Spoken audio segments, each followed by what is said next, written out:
think how I'm feeling about the moment is that while I'm sad and I'm lamenting all of what we've lost, I'm also thinking quite a bit and dreaming quite a bit about what can we build in its place. And that is, I think, a really important point. And for those of you who are interested, there's a great book called Freedom Dreams by Robin D.G. Kelley. And I wouldn't be a professor if I don't give you some reading and things to do. In that book, he helps us to understand the Black radical imagination, and kind of how he talks about it is what is in the minds of people who are committed to racial justice and fighting on behalf of Black folks. Do we lament the conditions as they are, or are we driven more about what we can be and what we can build? And so he says the Black radical imagination really relies on not what we're fighting against, but what we're fighting for. So I translate that to say, when we think about doing justice work or culturally responsive anything with young people, we are thinking about and should center and keep focused on the bodies, the minds, the spirits of the young people who are in front of us. They're who we're fighting for. And by centering them, we are always then working towards humanizing our work, and the stuff that is dehumanizing about our work has to go, because there's no way the two can coexist. That when we are really working towards creating humanizing spaces, it is going to confront those who are dehumanizing in their practice and their approach to have to really face up and be accountable to it. And so we have a moment where our institutions, there can be institutional wide commitments that can be made, where it's not just you on your own, but look around.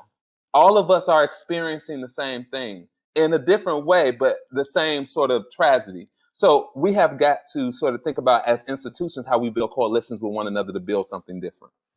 Mm-hmm. Chezare, one, your comments very much resonate. And then two, there's a lot of interest in the chat for you to repeat the name of the book that you referenced. Oh, I'll type it in the chat. Okay, fantastic. And while you do so, I'll build on your statement in the spirit of building and being.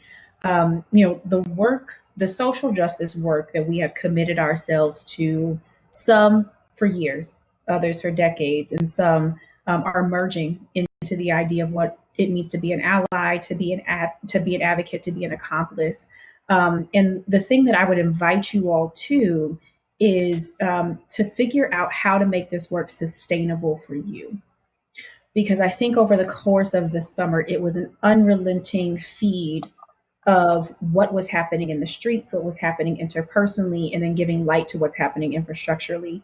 And there is a moment by which you reach exhaustion. And some can do so relatively quickly. But if you're going to commit to the work of social justice, you're going to commit to a really enduring conversation, and the patience around seeing slow but incremental change. Some of that looks like self-work that we've committed to. I've heard a lot of people, I have a lot of colleagues, I know a lot of people in my circles and the communities that I'm a part of who have committed to reading the work of Ibram X. Kendi, How to Be an Anti-Racist. And I think that is good work. That is good self-exploratory work. I would add to that, one of my favorite books of recent is a book by the author named Dolly Chu. And the book is called The Person You Mean to Be. The Person You Mean to Be.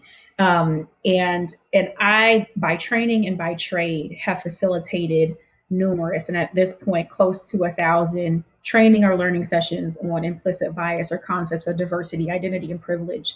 And her work really centers on making the idea of bias practical. So what does that look like in the moment in which I'm making a decision about a person that I'm going to hire, or a teacher that I'm going to collaborate with for a project, or the student that I am identifying as challenging or not? She is an author by which you take the concept, which can be really abstract, around bias and what bias means and the purpose that it has served neurologically for us for years and years and years, and then puts it into the context of how you live your everyday life. Because we all have, I have come across very few individuals who have malicious intentions.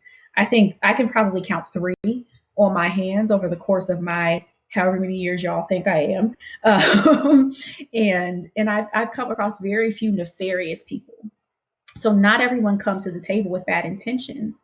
But it's that lack of intention around checking our biases, our preferences, our similarity, and our clinging to what is known, what is familiar, what is safe, that then leads us to making decisions about who's in our in group and who's in our out group. So that is one resource in the enduring conversation and the sustaining work of what it means to be a social justice ally, advocate, and accomplice. The book Dolly Chu, The Person You Mean to Be, would be one that I would certainly recommend. I am not a professor, but I do like reading, and so I'll add to the nighttime reading that you all do.